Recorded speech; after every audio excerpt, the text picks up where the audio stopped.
Ate, try nyo po, Ate Rachel, try nyo po kaya magpa-brace para mas lalo po kayo gumanda at para po...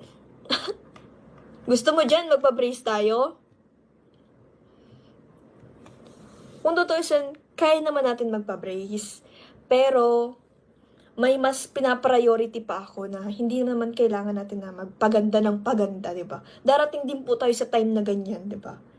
Hayaan nyo po, pag ako nakapagtapos, ay, lahat yan gagawin natin.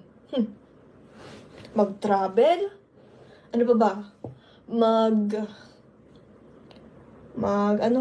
Alam niyo yun, travel vlog, ano pa bang gagawin natin? Magpaganda ng itsura. Pero hindi ako hindi ako magpapapalit ng itsura. Parang, ano lang, kaya lang natin. Pero ngayon, tamang provide sa pamilya.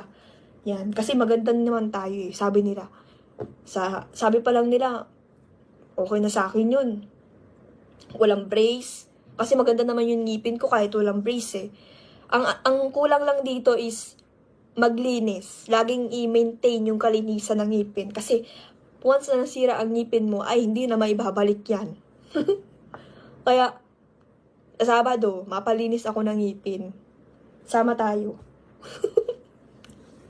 Nagpapalinis po ako.